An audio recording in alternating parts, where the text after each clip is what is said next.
Hello बच्चे लोग, कैसे हो। तो आज से हम आपकी एमएससी सेकंड सेमेस्टर की ऑर्गेनिक केमिस्ट्री स्टार्ट कर रहे हैं, ठीक है। जिसमें हम 1 बाय 1 सारे ही चैप्टर्स, सारे क्वेश्चंस, प्रीवियस ईयर क्वेश्चन सब कुछ कंप्लीट करने वाले हैं, ठीक है। तो अब आप लोगों को अपने एग्ज़ाम्स की बिल्कुल भी टेंशन नहीं लेने की कि कहाँ से पढ़ेंगे, कहाँ से नोट्स मिलेंगे। आपको यहाँ पे हर चीज़ मिलेगा, ठीक है। तो चलिए आपकी ऑर्गेनिक केमिस्ट्री को स्टार्ट करते हैं। तो सेकंड सेमेस्टर की ऑर्गेनिक केमिस्ट्री का पहला चैप्टर अभी हम स्टार्ट करने वाले हैं, जो इसका नाम है बच्चों aliphatic electrophilic substitution. Aliphatic electrophilic substitution, ठीक है। Aliphatic electrophilic substitution. चलिए तो स्टार्ट करते हैं हमारा आज का टॉपिक, जो कि यही रहने वाला है, आपके सामने लिखा है। ओके, तो देखो बच्चों, इलेक्ट्रोफिलिक इस वर्ड से भी आप लोग बिल्कुल जान पहचान है आपकी पुरानी, और सब्स्टिट्यूशन इससे तो है ही है ये ऑब्वियसली, ठीक है। तो सब्स्टिट्यूशन तो आपने पहले भी बहुत पढ़ लिया है ना। सब्स्टिट्यूशन बताइए क्या होता है। किसी एक ग्रुप की हेल्प से, ठीक है, किसी दूसरे ग्रुप को हटाइए और उस ग्रुप को यहाँ पे लगा दीजिए। सिंपल सा सब्स्टिट्यूशन आपने आज तक ये पढ़ा है।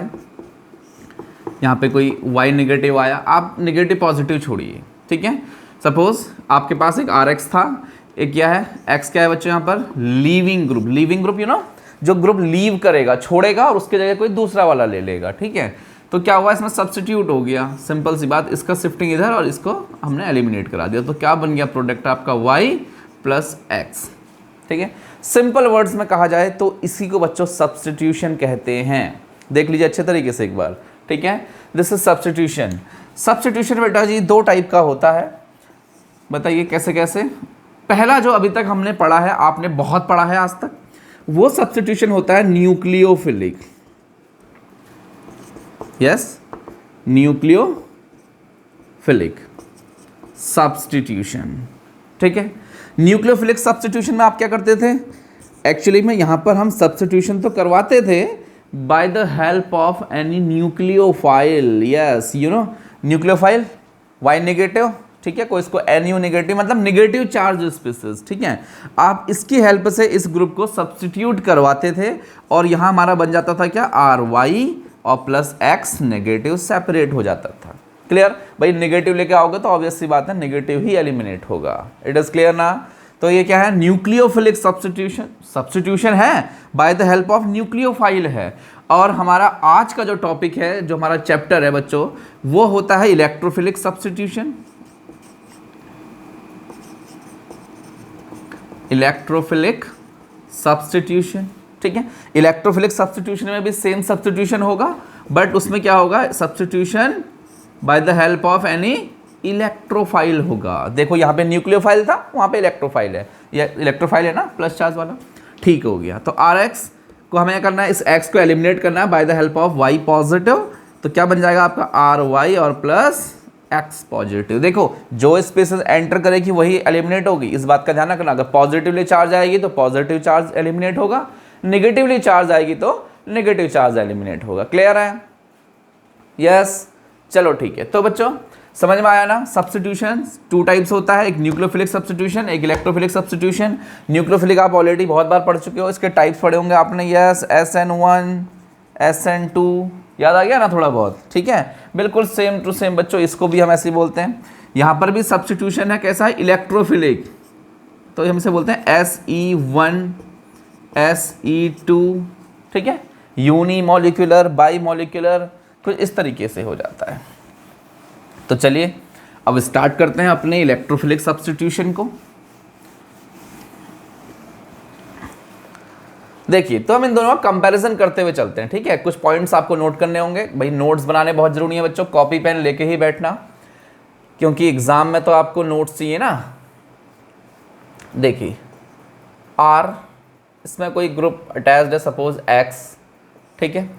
तो हमारा सब्स्टिट्यूशन कैसा है, इलेक्ट्रोफिलिक है, मतलब हमें सब्स्टिट्यूशन करवाना है bye the help of any electrophile, ठीक है। तो पहले केस में हम, पहले स्टेप में हम क्या करते हैं, इसको इस बॉन्ड को ब्रेक करते हैं, ठीक है। किस फॉर्म में, कैसे करके बॉन्ड ब्रेक करोगे, कैसे कर का मतलब आपके पास जो बॉन्ड में जो 2 इलेक्ट्रॉन है ना, 1 इलेक्ट्रॉन पेयर, ये किस साइड शिफ्ट होगा, ध्यान से देखेंगे। एक्चुअली में ये आपका लीविंग ग्रुप है, छोड़ के जाने वाला ग्रुप है, और इलेक्ट्रोफाइल इसको सब्स्टिट्यूट करने वाला है, मतलब पॉजिटिवली चार्ज स्पीसीज। तो कहोगे सर सिंपल सी बात है, ये पॉजिटिव फॉर्म पे ही एलिमिनेट होगा, और पॉजिटिव फॉर्म में एलिमिनेट होने का मतलब both electrons are shift towards alkyl group. This is, देख लो अच्छी तरीके से, ठीक है। तो क्या फॉर्म होगा बताइए, स्पीसीज आर, जहां इलेक्ट्रॉन जाते हैं वहां नेगेटिव, और जहां से चले जाते हैं वहां पर पॉजिटिव। ये देख लीजिए, R negative X positive form हुआ। यस, इलेक्ट्रोफाइल न्यूक्लियोफाइल समझ में आ गया ना। चलिए अब स्टेप 2 में आ जाइए। ये रहा आपका आर नेगेटिव, इसमें हमें कोई दूसरा इलेक्ट्रोफाइल लाना है, सपोज ई पॉजिटिव इलेक्ट्रोफाइल है तो ई से दिखा देते हैं, ठीक है। ये आ गया तो क्या बन जाएगा अगले स्टेप में, बॉन्ड। भाई नेगेटिव और पॉजिटिव के बीच में बॉन्ड बनेगा कुछ इस तरीके से। ये आपका क्या बन गया बच्चों, प्रोडक्ट बन गया इस रिएक्शन के लिए। तो सब्स्टिट्यूशन हुआ, हाँ बिल्कुल सब्स्टिट्यूशन हुआ। कैसा सब्स्टिट्यूशन हुआ, इलेक्ट्रोफिलिक सब्स्टिट्यूशन हुआ, क्योंकि हमें जब एक्स को लीव कराया तो हमने एक इलेक्ट्रोफाइल को अटैक करवाया। क्लियर है। इसके साथ साथ पैरेलल कुछ पॉइंट्स के लिए न्यूक्लियोफिलिक सब्स्टिट्यूशन भी लेते हुए चलते हैं, ठीक है। न्यूक्लियोफिलिक सब्स्टिट्यूशन में तो आप बिल्कुल उस्ताद हैं, है ना, बहुत पढ़ रखा है तुमने। वो कहाँ को शिफ्टिंग होगी, एक्स की साइड को, R becomes positive and X becomes negatively charge species like this. Clear है भाई। न्यूक्लियोफिलिक सब्स्टिट्यूशन है तो नेगेटिव फॉर्म पे निकालोगे, नेगेटिव फॉर्म को यहाँ पर अगले स्टेप में आप कार्बोकेटायन में एंट्री करवाओगे। तो वाई नेगेटिव को दिखाते हैं जनरली, क्या फॉर्म हो जाएगा, आर वाई। देख लीजिए, तो वहां पर भी सब्स्टिट्यूशन हुआ, बट ये सब्स्टिट्यूशन कैसा, न्यूक्लियोफिलिक सब्स्टिट्यूशन। आपने एक न्यूक्लियोफाइल की हेल्प से सब्स्टिट्यूशन प्रोसीड करवाया, और यहाँ पे इलेक्ट्रोफाइल की हेल्प से करवाया, तो इलेक्ट्रोफिलिक सब्स्टिट्यूशन। क्लियर है, देख लीजिए दोनों को। चलिए अब हमें इन दोनों में कुछ बेसिक डिफरेंसेस को देखना है।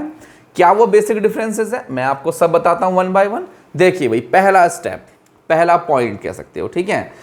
इसमें जो रिएक्टिव इंटरमीडिएट बन रहे हैं, रिएक्शन इंटरमीडिएट बन रहे हैं, अनस्टेबल स्पीसीज जो रिएक्शन के बीच में कहीं बनती है इस तरीके की, क्या बोलते हैं इसको, कार्बो एनायन। देख लीजिए ये कैसा है, the reactions are related to, लिख देते हैं,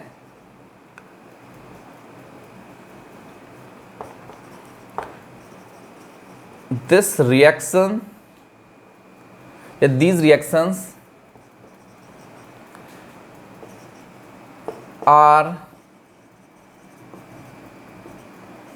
related to कार्बोएनायन। ठीक है, देख लीजिए, these reactions are related to कार्बोएनायन। सही बात है ना, बिल्कुल। और उधर वाली बताइए, यस, related to कार्बोकैटायन। कार्बोनायन मतलब सी के ऊपर नेगेटिव चार्ज, कार्बोकैटायन का मतलब सी के ऊपर पॉजिटिव चार्ज। देख लीजिए कुछ ऐसा है, ठीक है। तो पहला ग्रुप समझ में आया, पहला पॉइंट समझ में आया ना, यस, क्लियर है, ठीक है। दूसरा पॉइंट देखते हैं। दूसरा पॉइंट यहां पर क्या है, जो यहां पर एंट्रिंग ग्रुप है ना बच्चों, इलेक्ट्रोफिलिक में एंट्रिंग ग्रुप क्या है बताइए, एक इलेक्ट्रोफाइल है, ठीक है। Entering group and leaving group दोनों यहाँ पे इलेक्ट्रोफाइल है। देखो, आने वाला भी पॉजिटिव चार्ज स्पीसीज था, और सॉरी जाने वाला भी और आने वाला भी, ठीक है। तो यहां लिख सकते हो ना इसको आप इस तरीके से, क्या लिख सकते हैं, entering group and leaving group, ठीक है। एंट्रिंग ग्रुप भी और लीविंग ग्रुप भी, both are, entering group and leaving group both are electrophiles, ठीक है, both are electrophile। Electrophile Lewis acid, positive charge species है, इलेक्ट्रॉन को एक्सेप्ट करती है, ठीक है। तो आप इसको लिख सकते हो ऐसे कुछ, लुईस एसिड बोल सकते हो, देख लीजिए अच्छे से, ठीक है। अब उस साइड बताइए, entry group and living group both are nucleophile. दूसरा point, entering group and leaving group both are, yes, electrophile, nucleophile, nucleophile. देखो आया भी नेगेटिव और निकला भी यहां से नेगेटिव, ठीक है। बोथ आर न्यूक्लियोफाइल, ठीक है, एक पॉइंट और समझ में आया? ओके, तो चलिए अगला स्टेप, थर्ड पॉइंट को डिस्कस करते हैं। क्या है बताइए? देखिए, जो आपका इलेक्ट्रोफिलिक सब्स्टिट्यूशन है, ठीक है, substitution bye the help of electrophile, इसमें क्या होता है बच्चों, जो बॉन्ड ब्रेक होता है ना आपके सबस्ट्रेट मॉलिक्यूल में, तो दोनों इलेक्ट्रॉन्स, बॉन्ड के दोनों इलेक्ट्रॉन कोई एक स्पीसीज मतलब आपका एल्काइल पार्ट ले लेता है, या इसको सबस्ट्रेट पार्ट कह सकते हो, ठीक है, सबस्ट्रेट इसको रख लेता है। तो electron pairs of breaking bond remain with the substrate, या लिख सकते हो both the electrons of bond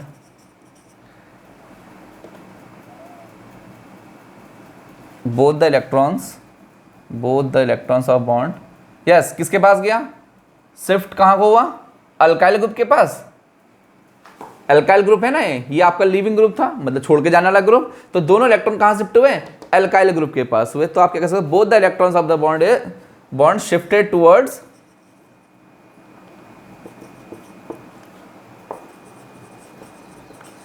alkyl group, ठीक है, ये अल्काइल ग्रुप की ओर शिफ्ट हुआ, मतलब कार्बन की ओर शिफ्ट हुआ, या कह सकते हो सबस्ट्रेट, कुछ इस तरीके से भी लिख सकते हो, ठीक है। तो क्या देखा आपने? बोथ इलेक्ट्रॉन्स कहां के साइड शिफ्ट हुए of the bond? Shifted towards alkyl group या सबस्ट्रेट मॉलिक्यूल की ओर, ठीक है। और उधर बताइए, yes, third point, both the electrons are completely shifted, अच्छा आप इसको ऐसे लिख सकते हो, completely shifted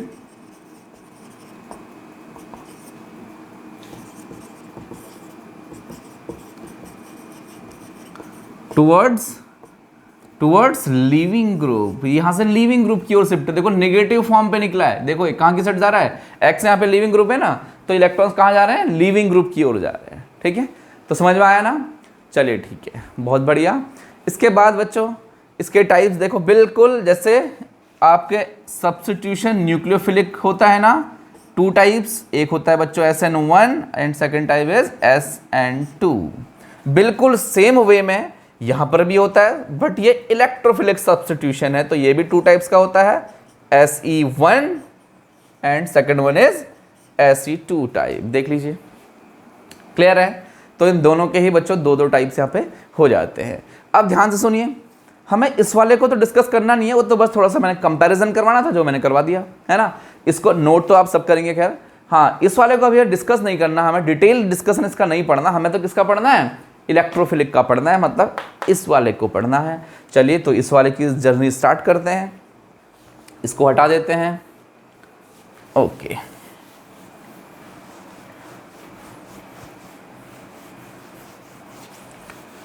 बच्चों कॉपी पेन लेके ही बैठेंगे, नोट्स बनाना बहुत ज़रूरी है, आप बिल्कुल टेंशन ना लें, आपको यहाँ पे कंप्लीट चैप्टर मिलेगा, पूरा पेपर आपका मैं कंप्लीट करवाऊँगा यहाँ पर, ठीक है। ऑर्गेनिक केमिस्ट्री का पेपर है, तो इसके जितने क्वेश्चंस प्रीवियस ईयर भी हम यहाँ पर कवर करने वाले हैं, ठीक है।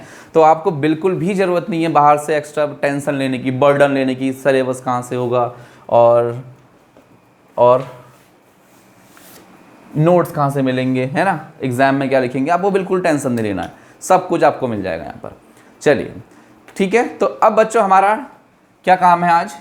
इलेक्ट्रोफिलिक सब्स्टिट्यूशन को पढ़ना, ठीक है। तो इलेक्ट्रोफिलिक सब्स्टिट्यूशन पढ़ लेते हैं यार, ठीक है। तो बच्चों ये मैंने आपको बताया ना, 2 टाइप का होता है, इसकी जो मैकेनिज्म है 2 टाइप होती है, एक होती है SN1 और एक होती है SN2 होती है, ठीक है। तो चलिए तो ऐसा करते हैं, पहले SN1 पढ़ते हैं, सॉरी SE1,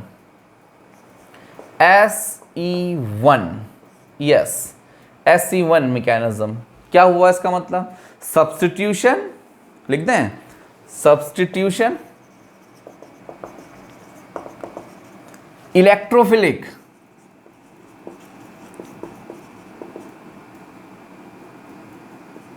ठीक है, सब्स्टिट्यूशन इलेक्ट्रोफिलिक यूनिमॉलिक्यूलर,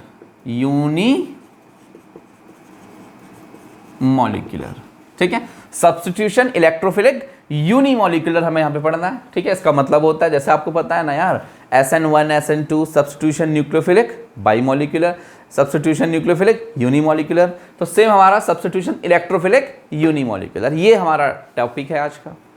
तो चलिए इसको स्टार्ट करते हैं। अब आपको बच्चों अगर याद है थोड़ा बहुत, तो SN1 SN2 में हम पहले जब SN1 पढ़ते थे तो हमें क्या पता था, SN1 में एक रिएक्शन इंटरमीडिएट फॉर्म होता है, यस, कार्बोकेटायन, और उसकी स्टेबिलिटी के हिसाब से भी देखा जाता था उसको, ना, उसकी रेट ऑफ रिएक्शन को स्टडी करते थे। हाँ, तो SE1 या जैसे SN1 होता है वो 2 स्टेप रिएक्शन है, बिल्कुल सेम वे में बच्चों SE1 भी क्या है, एक 2 स्टेप रिएक्शन है। ठीक है, तो चलो लिख दें, इट इज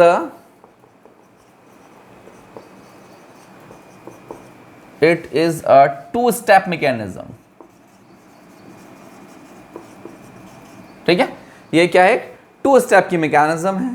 पहला स्टेप, सबसे पहला स्टेप बताइए, फॉर्मेशन ऑफ इंटरमीडिएट होता है ना इसमें। तो ये सपोज ये आपका रहा X, कुछ इस तरीके से इसे ब्रेक करेंगे, ब्रेक करके बोथ इलेक्ट्रॉन्स कहाँ शिफ्ट होते हैं, R के पास, सबस्ट्रेट अल्काइल ग्रुप के पास। तो क्या बन जाएगा ये, R नेगेटिव और प्लस X पॉजिटिव। क्या है बताइए, कार्बो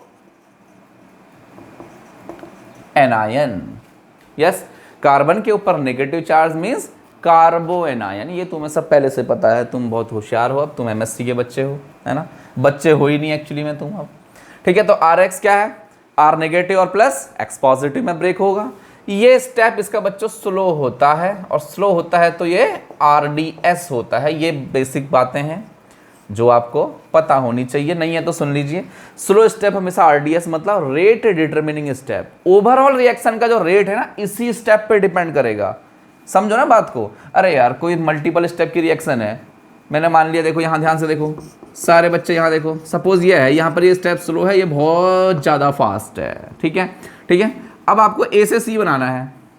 ठीक है, क्या बनाना है बच्चों, A से C बनाना है। तो क्या होगा बताइए, रेट किस पर डिपेंड करेगा, क्योंकि सर स्लो वाले में करेगा। कैसे डिपेंड करेगा स्लो में, ध्यान से सुनो। सपोज आपका A से पहले B बनता ही है, देखो दिखाई पड़ रहा है रिएक्शन में, A से पहले B बनेगा, तब जाके B से कहीं C बनेगा।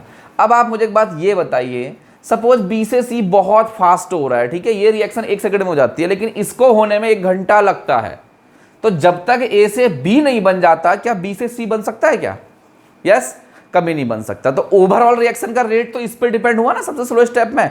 क्या कहोगे सर रिएक्शन 1 सेकंड में होती है, नहीं नहीं, क्या कहोगे, कहोगे सर ये रिएक्शन 1 घंटा ले लेती है, और 1 घंटे से भी 1 सेकंड ज़्यादा, ओवरऑल की बात करूँ। ठीक है, क्योंकि सर 1 घंटा, क्योंकि यहाँ से ये स्लो स्टेप, और स्लो स्टेप ही क्या होता है बच्चों, RDS होता है। कंप्लीट ओवरऑल रिएक्शन का जो रेट है वो इस ही स्टेप में डिपेंड करता है। क्लियर है, यस, चलो ठीक है, वेरी गुड। तो उसको आगे बढ़ाएं। तो ये समझ में आया ना आपके, स्लो स्टेप इज RDS कैसे होता है। चलो ठीक है, वैसे तो आपको ये सब समझाने की ज़रूरत नहीं है, MSc पढ़ाने का यही तो मज़ा है। बच्चे सारे इंटेलिजेंट, होशियार, सब कुछ उन्हें आता है। चलो हाँ, स्टेप 2 में आ जाइए। अब आपका एक बन गया कार्बो एनायन विच इज़ इंटरमीडिएट, क्या है बताइए, R नेगेटिव, और इसमें हमें कोई दूसरा इलेक्ट्रोफाइल ला के लगा देना है। ठीक है, सब Y पॉजिटिव कोई इलेक्ट्रोफाइल है, तो क्या बन जाएगा ये, RY बन जाएगा। यही आपका प्रोडक्ट है, देख लीजिए एक बार। क्लियर है, ठीक है ना। चलो, तो यहाँ पर क्या हुआ, आपका सब्स्टिट्यूशन हुआ, बट कैसा सब्स्टिट्यूशन है, इलेक्ट्रोफिलिक सब्स्टिट्यूशन है। इलेक्ट्रोफाइल की हेल्प से सब्स्टिट्यूट किया है हमने इसको। ठीक है, चलो बच्चों, इसकी कुछ कंडीशन है। इसकी क्या कंडीशन है, ध्यान से समझिएगा। आपको पता है कि सर ये R के ऊपर नेगेटिव तभी आ सकता है जब लीविंग ग्रुप और R में से, R मतलब एल्काइल पार्ट का जो है इसका, उसका इलेक्ट्रोनेगेटिविटी ज़्यादा होना चाहिए, किससे, लीविंग ग्रुप से। और R क्या होगा जनरली यहाँ पे, कार्बन, भाई कार्बन की चेन होती है ना एल्काइल ग्रुप। तो क्या होगा, आपको जब ये बॉन्ड ब्रेक करना है तो both electrons are shifted towards alkyl group. इसका क्या मतलब हुआ, कार्बन जो ये लिविंग ग्रुप है आपका, ध्यान से समझिए इस बात को, जो लिविंग ग्रुप है उसका इलेक्ट्रोनेगेटिविटी कार्बन से ज़्यादा होगा या कम, कहोगे सर ज़्यादा होगा, तभी तो इलेक्ट्रॉन कार्बन रख रहा है अपने पास। अरे तो कार्बन से ज़्यादा कुछ ही एलिमेंट्स हैं जिनके ज़्यादा होते हैं, कुछ में हैं तो बहुत सारे, मतलब देखो कौन कौन से, हमारे हिसाब से कौन कौन से हैं। ठीक है, इट ओनली अकर्स ठीक है, it only occurs when the leaving group is more electropositive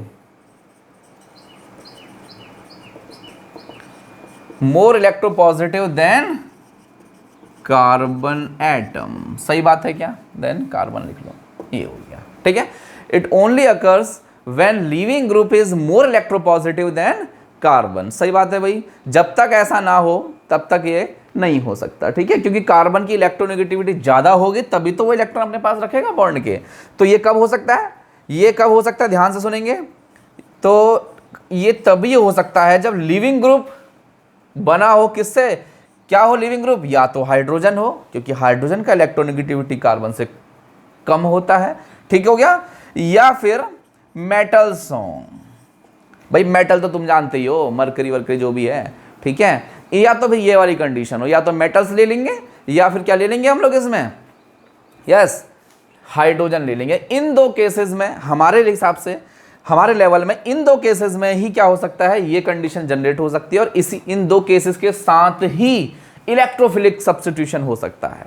ठीक है, यूनिमॉलिक्यूलर क्यों कहा मैंने? अच्छा, यूनिमॉलिक्यूलर का मतलब समझ में आया? नहीं आया तो चलो वो भी समझ लेते हैं, फिलहाल यहाँ समझ लेते हैं। आप बच्चे उसको नोट भी करते जाएंगे। ठीक है, हाँ, तो लिविंग ग्रुप मैंने बताया ना, हाइड्रोजन या मेटल्स होने चाहिए। चलो मैं आपको यूनिमॉलिक्यूलर बताता हूँ। तो यूनिमॉलिक्यूलर बेटा डिसाइड होता है रेट से। ठीक है, जो रिएक्शन का रेट है, this is RDS, rate determining step. तो आप देख रहे हो कि जो रेट डिटरमिनिंग स्टेप है ना, उसमें सिर्फ आपका एक मॉलिक्यूल यूज हो रहा होगा, तो इसलिए हम उसे क्या कह देते हैं? यूनिमॉलिक्यूलर रिएक्शन बोल देते हैं। ठीक है, सिंपल सा है, इसको ज़्यादा आपको इतना ज़्यादा इसको सब चीज़ नहीं पढ़ना, इतना इस डिटेल में इन सब चीज़ों को नहीं पढ़ना, मतलब रेट वगैरह ये कोई डिस्कशन यहाँ पर नहीं होने वाली है। क्लियर है? ऐसा करते हैं, इसका एग्जाम्पल देख लेते हैं। एग्जाम्पल, इसको हटा लेते हैं।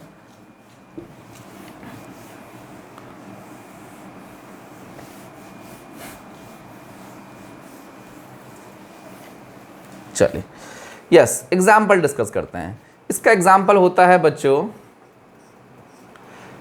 हाइड्रोजन ड्यूटेरियम का एक्सचेंज, या एक्सचेंज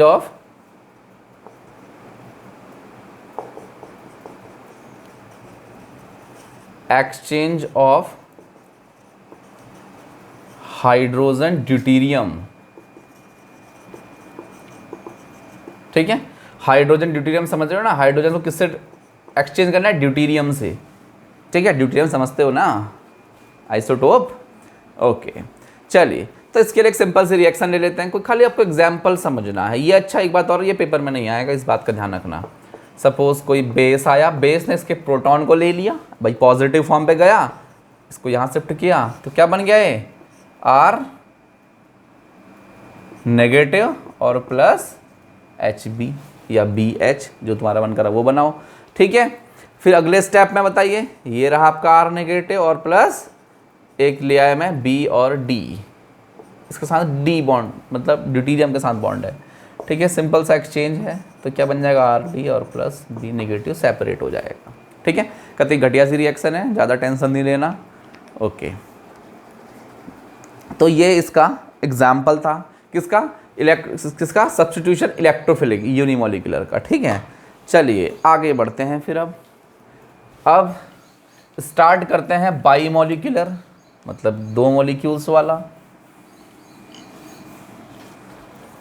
देखो, SE2 मैकेनिज्म, ये क्या है बच्चों? SE2 मैकेनिज्म, क्या मतलब है इसका? Substitution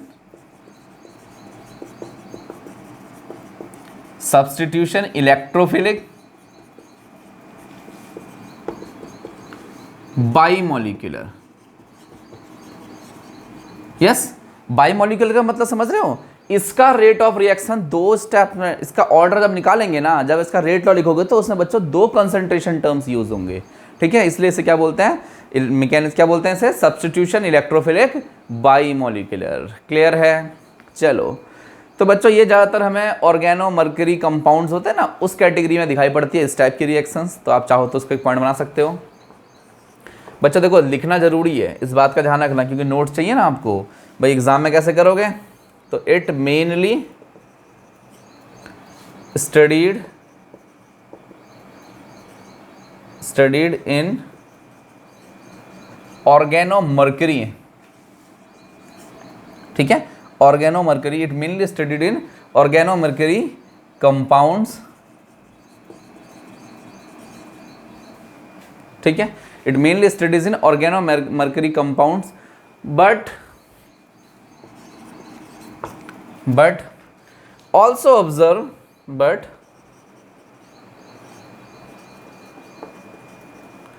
also observed with a,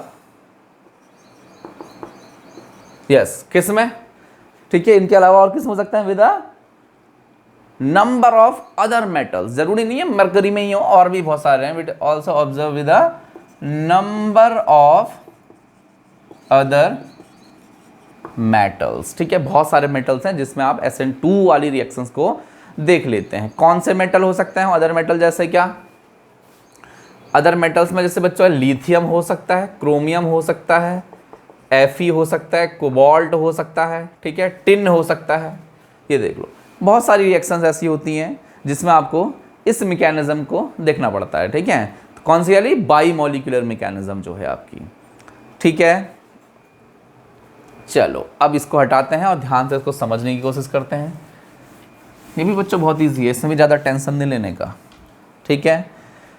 देखो जी, SN2 मैकेनिज्म का क्या सीन है, अगर आपको याद हो न्यूक्लियोफिलिक सब्स्टिट्यूशन, तो वहाँ पर क्या होता था, ज़रा एक बार वहाँ ध्यान से देखो, कुछ ऐसा होता था, दिस इज H, मेरा हैंड राइटिंग उतना अच्छा नहीं है तो इस बात को नेग्लेक्ट कर देंगे, क्लियर। चलो यहाँ देखो, ये है आपका कोई हैलोजन कंपाउंड, इसमें बेटा कोई न्यूक्लियोफाइल आया है, इसको न्यूक्लियोफिलिक सब्स्टिट्यूशन करवाना है, yes you know nucleophilic substitution, आप इस Br को सब्स्टिट्यूट करवाना चाहते हो bye the help of nucleophile. तो जब SN2 मैकेनिज्म होता था, SN2 मैकेनिज्म क्या करते थे बताओ, कहते थे सर इस न्यूक्लियोफाइल को लाइए, इस कार्बन और Br की जो एंटी बॉन्डिंग है, C और Br जो बॉन्ड है उसका एंटी बॉन्डिंग पार्ट है, जहां स्लाइडली पॉजिटिव चार्ज आ रहा है, क्यों आ रहा है पॉजिटिव चार्ज, यू नो सारे इलेक्ट्रॉन Br की साइड को शिफ्ट हो गए, तो इस एंटी बॉन्डिंग ऑर्बिटल में अपने न्यूक्लियोफाइल के इलेक्ट्रॉन को ट्रांसफर करो, और यहां से जब क्या होगा, इलेक्ट्रॉन ऑलरेडी बॉन्डिंग में इलेक्ट्रॉन थे, एंटी बॉन्डिंग हल्की पॉजिटिव थी, वहां आपने न्यूक्लियोफाइल के इलेक्ट्रॉन डाल दिए, है ना। तो क्या मतलब हुआ, कुछ ये जो ऑर्बिटल था, इधर तो ऑर्बिटल इलेक्ट्रॉन है ही है, बॉन्ड बन ही रहा है, लेकिन साथ में इधर से भी इलेक्ट्रॉन्स की एंट्री हो गई, तो इलेक्ट्रॉनिक रिपल्सन, यस, ये इलेक्ट्रॉन जैसे जैसे अंदर एंटर करेंगे तो ये Br वाले C-Br बॉन्ड के इलेक्ट्रॉन्स को रिपेल करना शुरू कर देंगे, और फाइनली ये यहां से कंप्लीटली बॉन्ड बन जाएगा और ये कंप्लीटली यहां से रिमूव हो जाएगा। बट इन सब के बीच में एक स्टेट बनेगी जिससे क्या बोलते हैं, ट्रांजिशन स्टेट, ठीक है। उस ट्रांजिशन स्टेट में बच्चों कार्बन के 5 बॉन्ड अपेयर होते हैं, कैसे, एक बॉन्ड धीरे धीरे बन रहा होता है, ये रहा आपका न्यूक्लियोफाइल इस तरीके से, और एक बॉन्ड धीरे धीरे एलिमिनेट हो रहा होता है, this is breaking and this one is formation of bond, this is बेटा क्या बोलते हैं इसको बताओ, आपको बताया मैंने अभी, this is transition state, this is TS, क्या है ये, TS, ठीक है। ये पॉसिबल, ये जो भी फिनोमिनन आपने यहां देखा, ये सिर्फ तभी पॉसिबल होता है जब nucleophile can able to attack anti bonding orbital, जब ये यहां अटैक कर पाता है, कर सकता है, तभी ये सब चीजें पॉसिबल होती हैं। अगर सपोज मैं इस R जैसे यहां पर बड़े ग्रुप ले लूं, तो क्या होगा ना, anti bonding inside the cavity हो जाती है, मतलब एक अंदर छोटी सी होती है, अंदर घुस जाते हैं, यहां बड़े से ग्रुप क्या हो जाते हैं, उसको पूरा कवर कर लेते हैं या क्राउडेड एरिया जनरेट कर देते हैं। अब न्यूक्लियोफाइल आए अटैक करने, देखो ध्यान से, न्यूक्लियोफाइल अटैक करने आए, लेकिन क्या अटैक पॉसिबल है, नहीं है, क्योंकि उसे बड़े ग्रुप्स मिल जाते हैं, है ना। तो इस वाले केस में SN2 रिएक्शन नहीं हो पाती है, तो इसमें आपको फिर क्या कराना पड़ता है, SN1 करानी पड़ती है। कैसे कराते हैं, पहले इस बॉन्ड को तोड़ते हैं, इंटरमीडिएट कार्बोकेटाइन बनाते हैं, तब जाकर के फिर हम इसका अटैक करवाते हैं, सिंपल सी बात, यस बोलो, है ना, ठीक है। मतलब कहने का सब ये है कि जब भी ये होगा, जब भी ये SN2 होगी तो क्या होना चाहिए, ग्रुप्स यहाँ पे छोटे छोटे होने चाहिए ताकि एंटी बॉन्डिंग में आसानी से इलेक्ट्रॉन्स घुस सकें। बोलो यार, सही बात है, ठीक है। लेकिन बच्चों हमें यहाँ पर क्या पढ़ना है, न्यूक्लियोफिलिक सब्स्टिट्यूशन नहीं पढ़ना, हमें तो बच्चों इलेक्ट्रोफिलिक पढ़ना है। उसका बड़ा मजा है। कैसे मजे आएंगे उसके, देखो ध्यान से, ठीक है। ट्रांजिशन स्टेट सब छोड़ो, बनेगी ऑफकोर्स बनेगी, इसकी अब हमें ज़रूरत नहीं है। यस तो बच्चों अब इसको समझो। SN2 मैकेनिज्म में क्या होता है ना, अटैक हमेशा बैक साइड से होता है, ठीक है। आप चाहो तो लिख सकते हो, इस पॉइंट को लिख सकते हो, देखो कैसे। इन SN2 न्यूक्लियोफिलिक की बात कर रहा हूं, खाली एक लाइन लिख रहा हूं। इन SN2 मैकेनिज्म अटैक्स कहां से होता है बताइए, attacks of nucleophile from back side of leaving group. हमेशा अटैक कहां से होता है न्यूक्लियोफाइल का, back side of leaving group होता है। जो लीव करने वाला ग्रुप है उसकी बैक साइड से इसमें कोई न्यूक्लियोफाइल आके अटैक करता है, ठीक है, ऑफ लिविंग ग्रुप। क्यों होता है ऐसा, यस ठीक है। इस वाले में क्या सिस्टम होता है ना, ध्यान से सुनिए। Due to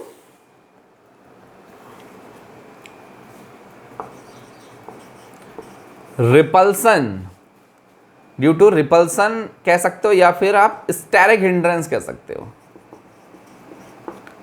due to less repulsion और लेस स्टेरिक हिंड्रेंस, सही है। बैक साइड से क्यों हो पाता है, क्यों पॉसिबल है बैक साइड से, छोटे छोटे ग्रुप्स होते हैं तो लेस स्टेरिक हिंड्रेंस करते हैं या फिर लेस रिपल्सन करते हैं, लेस रिपल्सन और लेस स्टेरिक हिंड्रेंस। इस वजह से क्या हो जाता है, इसमें बैक साइड से अटैक पॉसिबल होता है। क्लियर है। लेकिन एक बात बताऊं तुम्हें, एक बात बताऊं, जो हमारी SE2 होती है ना, SE2 मैकेनिज्म, ध्यान से देखिएगा, SE2 मैकेनिज्म, उसमें ये जो हिंड्रेंस है, रिपल्सन है, थोड़ा इतना कंसिडरेबल नहीं होता है।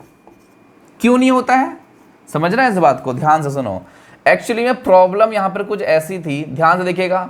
जब आपने न्यूक्लियोफाइल का अटैक कराया था, यस, आपने जब किसी न्यूक्लियोफाइल का अटैक कराया था इस वाले कार्बन की एंटी बॉन्डिंग में और इसको शिफ्ट किया था, तो बड़े बड़े ग्रुप्स थे तो नहीं हो पा रहा था ना, यस बड़े बड़े ग्रुप थे तो नहीं हो पा रहा था अटैक। क्यों नहीं हो पा रहा था, क्योंकि ये निगेटिव चार्ज स्पीसीज थी और वो ऑलरेडी इतने बड़े बड़े इलेक्ट्रॉन क्लाउड लेके बैठे हुए थे। निगेटिवली चार्ज स्पीसीज, न्यूक्लियोफाइल और इलेक्ट्रॉन क्लाउड मतलब सेम चार्ज, इलेक्ट्रॉनिक रिपल्सन हो रहा था इसमें। लेकिन इलेक्ट्रोफिलिक सब्स्टिट्यूशन अगर होता है, इलेक्ट्रोफिलिक, तो क्या इसमें रिपल्सन होगा? कहोगे सर इसमें काई का रिपल्सन, ध्यान से सुनिए। अरे ये न्यूक्लियोफाइल है, इलेक्ट्रॉन लेके आया था, ये इलेक्ट्रोफाइल है, मगर इलेक्ट्रॉन क्या आ रहा है, हमारे पास कोई इलेक्ट्रॉन नहीं है भैया, प्लस चार्ज है हमारे पास, तो बस बोलो प्लस चार्ज है ना, तो प्लस चार्ज इस, अब ये प्लस चार्ज एंटी बॉन्ड तो खैर अटैक करेगा नहीं, ऑब्वियस सी बात है, हाँ, लेकिन ये अटैक जैसे भी करेगा इसके बहुत नजदीक जा सकता है, क्योंकि उसमें क्या है, रिपल्सन नहीं है, रिपल्सन बहुत कम है। वो इसलिए कम है क्योंकि वो ऑलरेडी एक प्लस चार्ज वाली स्पीसीज है। यस, कैसा, समझ में आई ये बात, नहीं आई? ठीक है, तो इलेक्ट्रोफाइल के हेल्प, अगर इलेक्ट्रोफाइल से सब्स्टिट्यूशन करवाना है तो आपको रिपल्सन कंसिडरेबल नहीं होता है, या बहुत कम, इतना नहीं होता है कि आपका अटैक ही ना पॉसिबल हो। नजदीक आ सकते हैं एक दूसरे के हो। क्यों आ सकते हैं? क्योंकि एसिड इलेक्ट्रोफाइल में क्या होता है, पॉजिटिव चार्ज मतलब वैकेंट ऑर्बिटल होता है। ठीक है, चलो यहां देखो, इस बात को समझ लो। इन SE2 मैकेनिज्म,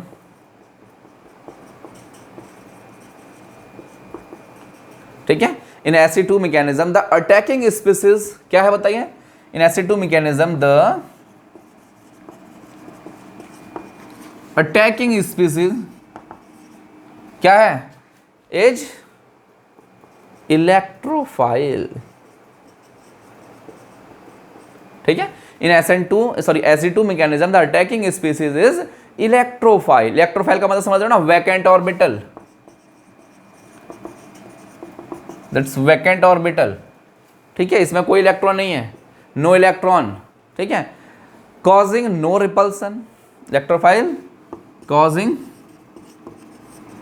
नो रिपल्सन, इसके कारण रिपल्सन बहुत कम होता है बच्चों। ठीक है, समझ में आ रहा है ना? तो बच्चों इसमें कोई टेंशन नहीं है आपको।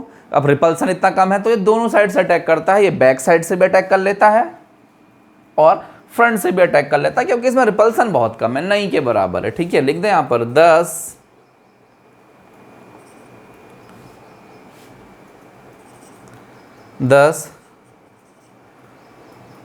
बोथ अटैक्स कौन से हुए, बैक और फ्रंट। ठीक है, बोथ अटैक बैक और फ्रंट आर पॉसिबल।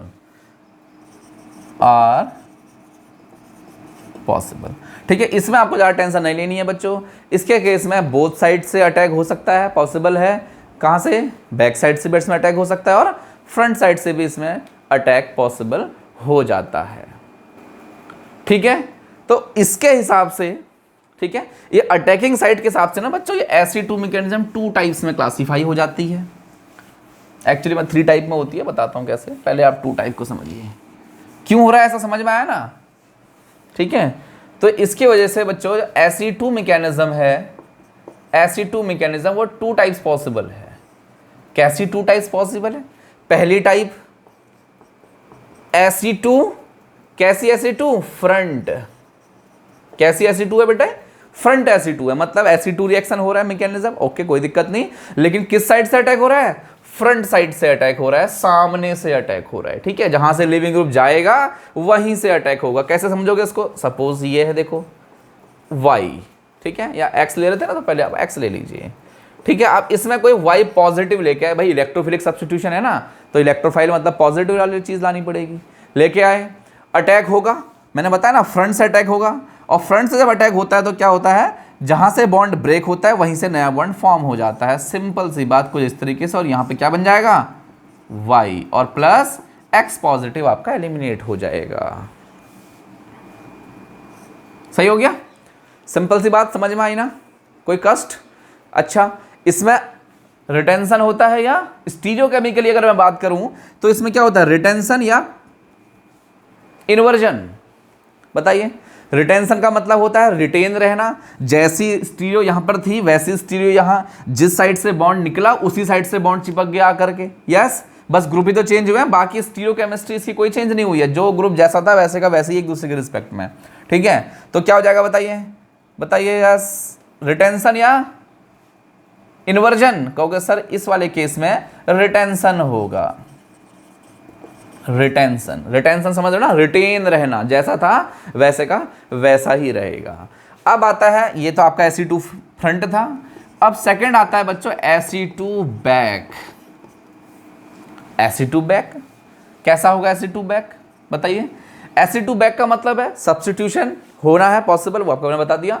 कहां से होना है, बैक साइड से होना है, अपोजिट साइड से होगा। और देखो जब बैक साइड से अटैक होता है ना तो ये यहां से निकलेगा, लेकिन चिपकने वाला पीछे से आके चिपक जाएगा। तो क्या मतलब हुआ इसका स्टीरियोकेमिस्ट्री ऐसा ही रहेगा क्या, नहीं, ये ग्रुप का ओरिएंटेशन चेंज होने वाला है कुछ इस तरीके से, ध्यान से देखेंगे कुछ इस तरीके से।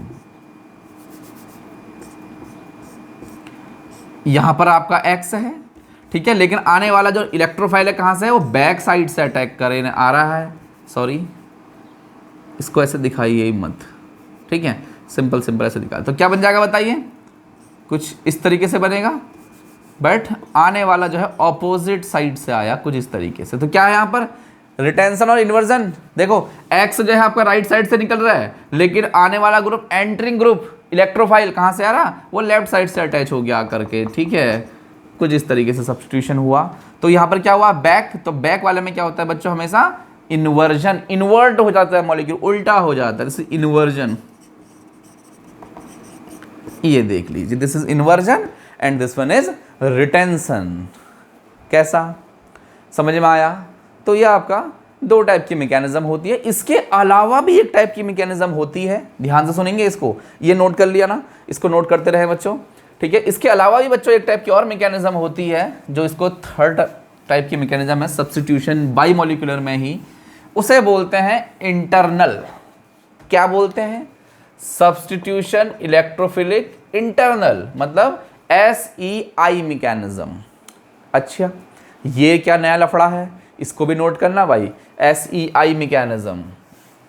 SEI mechanism. देखो समझो, ध्यान से समझो, पहले मैं लिख देता हूं, आपको नोट्स बनाने हैं।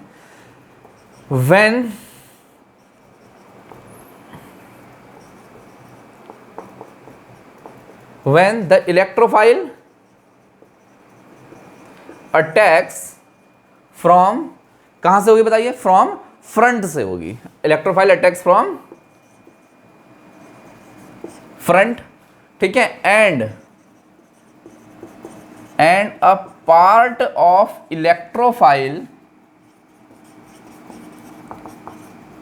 ठीक है, and a part of electrophile, a part of electrophile help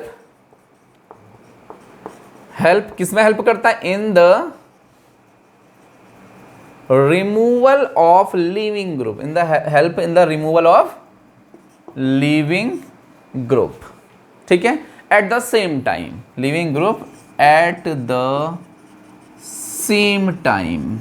इस बात को समझिए क्या है, ठीक है, इलेक्ट्रोफाइल अटैक कर रहा है, फ्रंट से अटैक कर रहा है, जैसे हमने अभी तक देखा था, बिल्कुल है ना, फ्रंट साइड से इलेक्ट्रोफाइल ने अटैक किया, और बट इसमें थोड़ा सा कुछ चेंज ये है कि जो इलेक्ट्रोफाइल है, जो अटैक करने वाला इलेक्ट्रोफाइल है ना, उसी का a part of electrophile help in the removal of leaving group. क्या एक साइड से तो इलेक्ट्रोफाइल अटैक कर रहा है, ध्यान से सुनिए, एक साइड से इलेक्ट्रोफाइल अटैक कर रहा है, लेकिन इलेक्ट्रोफाइल की जो दूसरी साइड है ना, उस बॉन्ड को तोड़ने की भी कोशिश कर रही है। सही है, समझना है ना।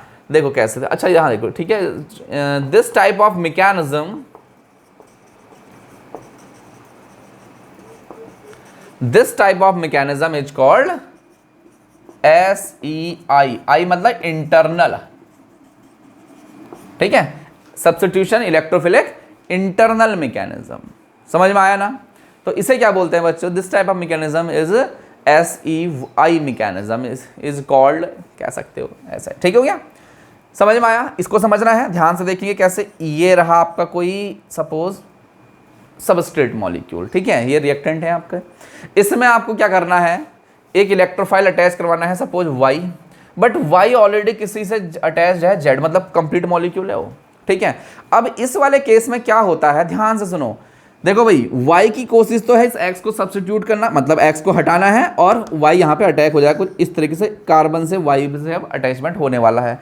हाँ, इस प्रोसेस को करने में Z भी अपना कंट्रीब्यूशन देता है, और क्या देता है वो, X को उखाड़ने में कंट्रीब्यूशन देता है। देखो कार्बन तो Y को अप्रोच कर रहा है, आओ भाई मेरे साथ बॉन्ड बनाओ, लेकिन X है, और X कोई दिक्कत नहीं, Y कह रहा कोई दिक्कत नहीं, मेरे साथ Z चिपका है, वो तुम्हारे इस पुराने बॉन्ड को हटाने में हेल्प कर देगा।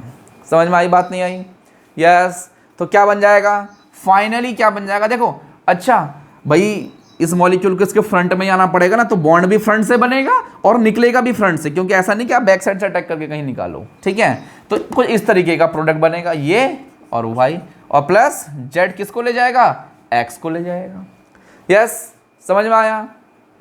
अब आप मुझे बताएंगे ये कैसा अटैक है, फ्रंट है या बैक है। कहोगे सर फ्रंट है, मतलब ये भी एक तरीके से क्या होता है, SEI भी फ्रंट से ही अटैक करता है, मतलब फ्रंट से ही बॉन्ड बनाता है, ठीक है। तो दो समझ में आया, एक तो SE फ्रंट हो गया, SE2 फ्रंट, कोई दिक्कत नहीं, ठीक है, उसमें फ्रंट से ही बनेगा। एक SE2 बैक हो गया, उसमें बैक से बनेगा, और ये SEI ये भी फ्रंट से ही बनेगा। समझ में आया।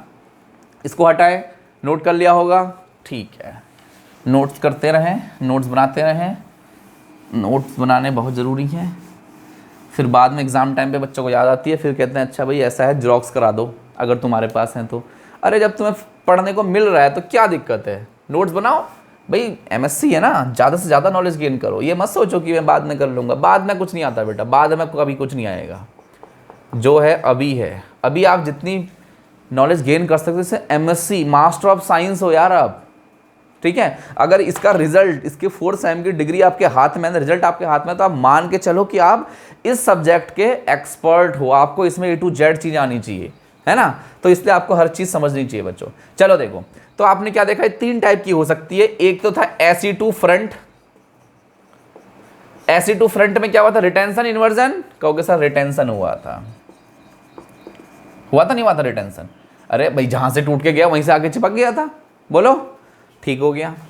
दूसरा SE2 बैक, अपोजिट साइड से बैक साइड से बॉन्ड बना था, तो रिटेंशन इन्वर्जन। कहोगे सर इन्वर्जन हुआ था, क्या हुआ था, इन्वर्जन। और तीसरा जो टाइप का आ गया, दिस इज SEI मैकेनिज्म। इसमें क्या हुआ था, रिटेंशन इन्वर्जन। आई में भी क्या होता है, फ्रंट से ही बॉन्ड ब्रेक होता है, फ्रंट से ही क्या होता है, नया बॉन्ड फॉर्म होता है। तो क्या हो जाएगा, इन्वर्जन रिटेंशन, कहोगे सर रिटेंशन, भाई जहां से गया वहीं से आ गया, समझ में आया। तो ये क्या हो गया बच्चों, रिटेंशन हो गया। समझ में आया, बोलो यस।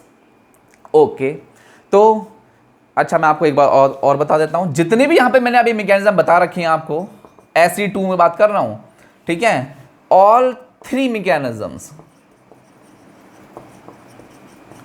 Are SE2 type. इस बात का ध्यान रखेंगे, जितनी भी 3 मैकेनिज्म आपने यहां पे पढ़ी हैं, ये सब क्या है, SE2 है। SE2 के एग्जांपल है, मतलब इसको ऐसा लिखो, 3 mechanisms are follows second order kinetics, second order kinetics, ठीक है। ये सारी की सारी क्या करती है, सेकेंड ऑर्डर की काइनेटिक्स को फॉलो करती हैं बच्चों, इस बात का ध्यान रखेंगे। क्लियर है, आगे बढ़े हैं, चलो भाई ठीक है।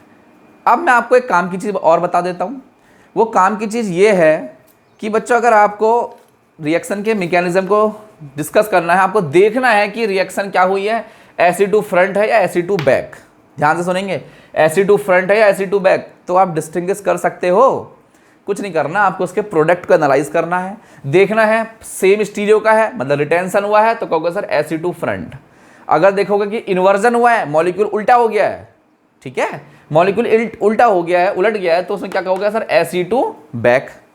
सही है, तो उसके लिए आपको उसकी फिजिकल प्रॉपर्टीज, ऑप्टिकल एक्टिविटीज को देखना पड़ेगा। खैर वो सब हमें अभी नहीं करना है ना, बस मैं आपको समझाना चाह रहा हूं बस। तो मतलब आप SE2 फ्रंट और SE2 बैक को तो आप डिस्टिंग्विश कर सकते हो, है ना, क्योंकि उनके प्रोडक्ट हमेशा उल्टे आते हैं, एक में रिटेंशन होता है, एक में इन्वर्जन होता है, ठीक है। तो आप इनको तो बहुत easily stereochemically we can distinguish, ठीक है। आप चाहो तो उसको नोट बना लो, इसको हटा दें। जो लाइंस मैं यहाँ पे लिख रहा हूं बच्चों, आपको नोट सब करनी है, ठीक है। तो कैसे पता लगाना, देखो,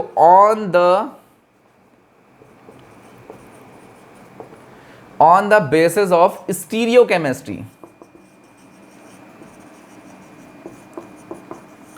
ठीक है। स्टीरियोकेमिस्ट्री समझ रहे हो ना, मॉलिक्यूल 3 डायमेंशनल मॉलिक्यूल को चेक करके, on the basis of stereochemistry we can distinguish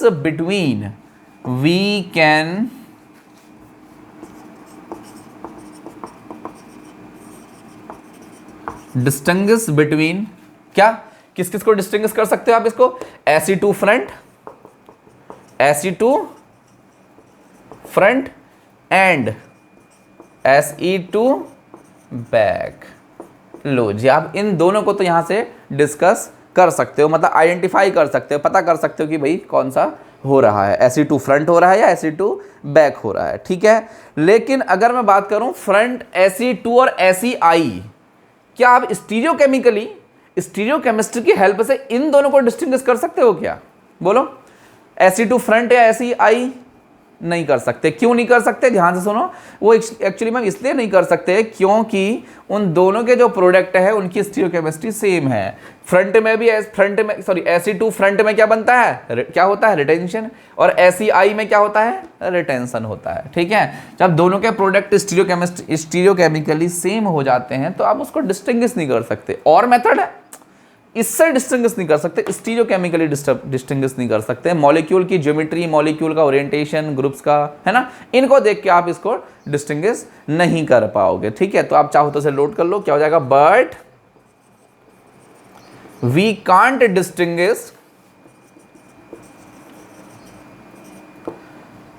between SE2 front and SEI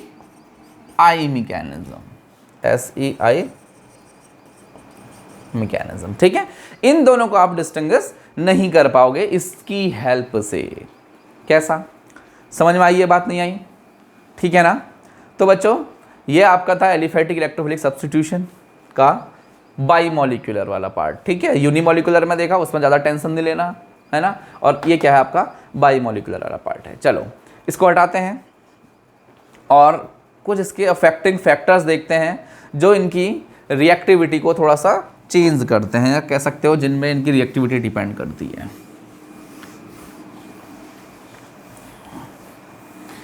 okay, तो क्या है फैक्टर्स अफेक्टिंग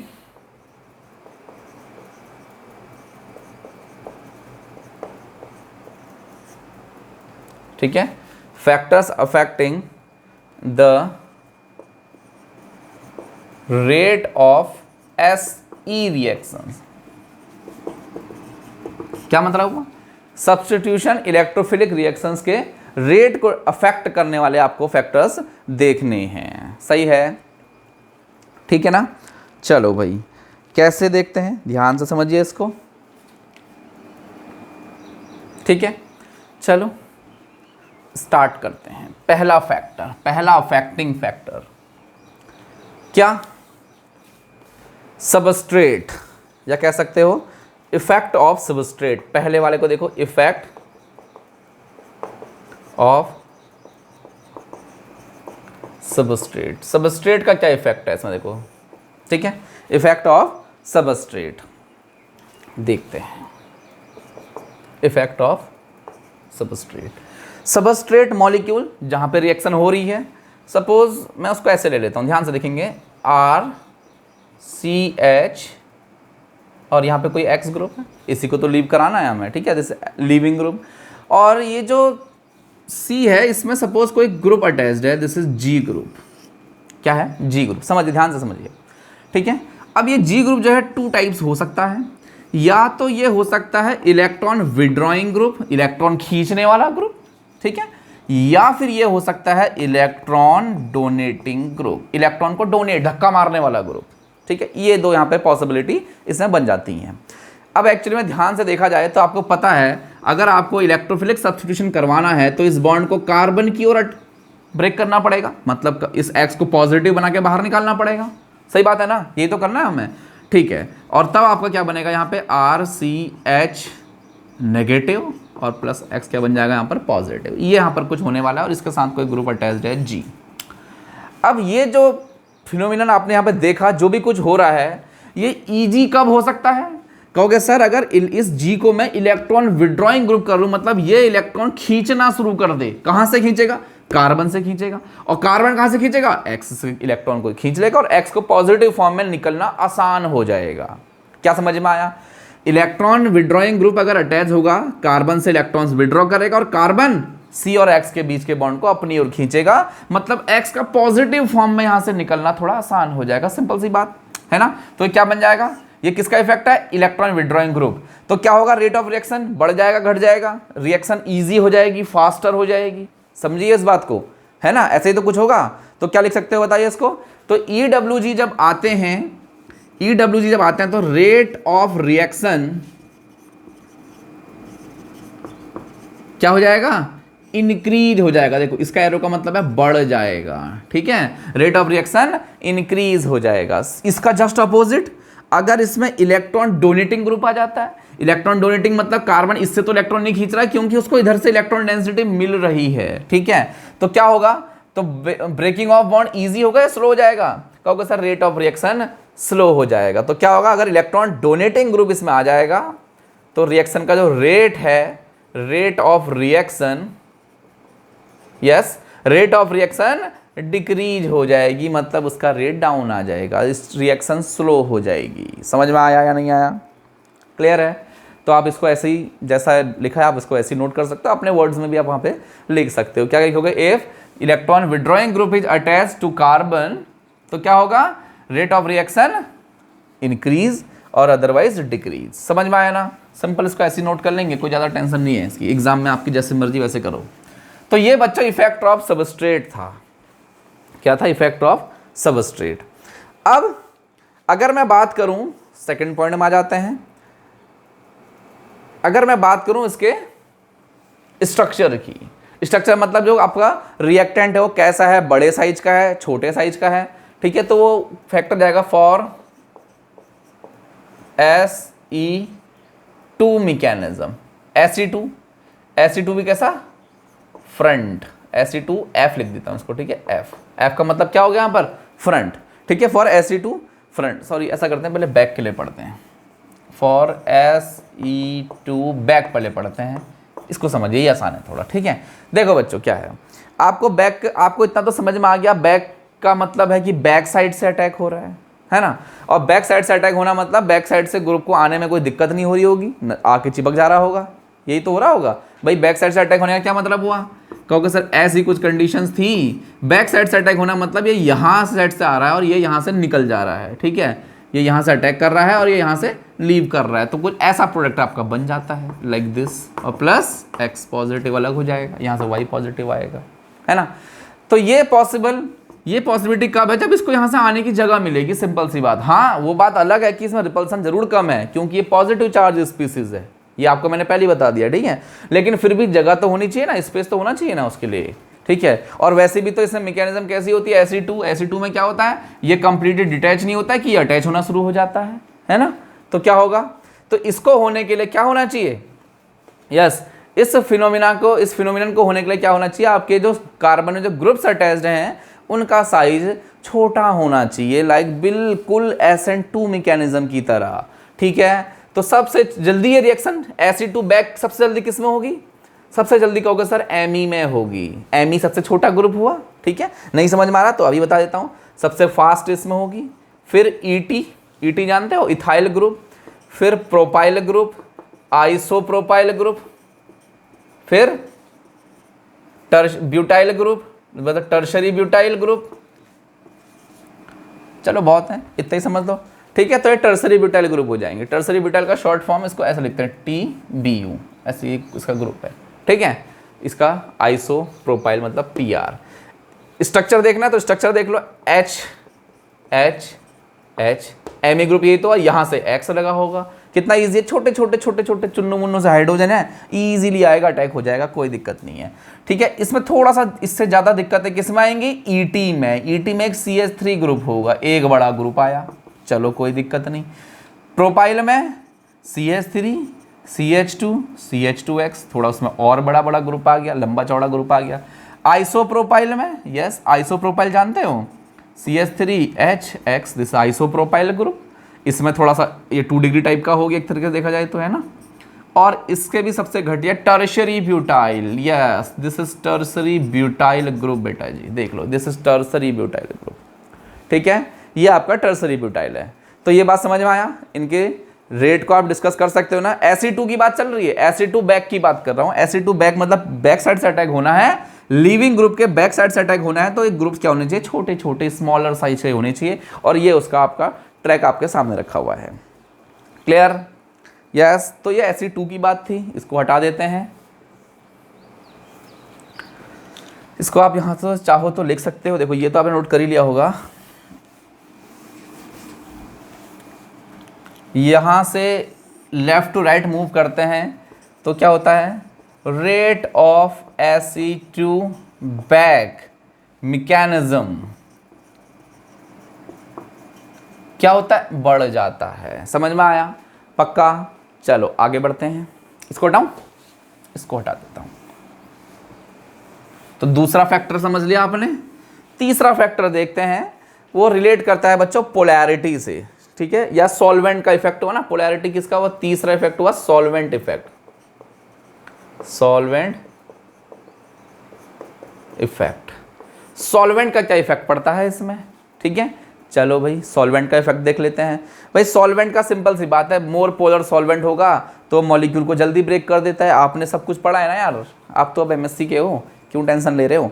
तो क्या होगा था पॉसिबिलिटी, हाँ वो SE में, सॉरी SE1 में होगा, क्योंकि वहां पहले क्या करना पड़ता है, हमें उस बॉन्ड को ब्रेक करना पड़ता है। देखो ऐसा कुछ होता है ना वहां पर, याद आ रहा है, इस तरीके से था, पहले उसे ब्रेक करके हमें क्या बनाना पड़ता है, इंटरमीडिएट कुछ इस तरीके से बनाने पड़ते हैं। यही तो SE हुआ, 1 हुआ, तो मतलब आपको इस बॉन्ड को ब्रेक करना है, किसकी हेल्प से बॉन्ड को ब्रेक करना है, सॉल्वेंट की। भाई तभी तो वहां पे हमने SE1 आ रहा था ना, 1 इसीलिए आ रहा था क्योंकि सिर्फ एक ही मॉलिक्यूल का यूज हो रहा था, दूसरे की कंसंट्रेशन पे रेट ऑफ रिएक्शन डिपेंड नहीं कर रहा था, क्योंकि वो सॉल्वेंट था और सॉल्वेंट को हमेशा एक्सेस में लिया जाता है, ठीक है। वो थोड़ा बहुत कम भी कर दोगे, उसकी कंसंट्रेशन घटा बढ़ा दोगे तो रेट ऑफ रिएक्शन में कोई फर्क नहीं पड़ने वाला, इस बात को ध्यान रखेंगे, ठीक है। तो सॉल्वेंट इफेक्ट बताइए, सॉल्वेंट इफेक्ट में क्या हो जाएगा बताओ, ठीक है, लिख दें, the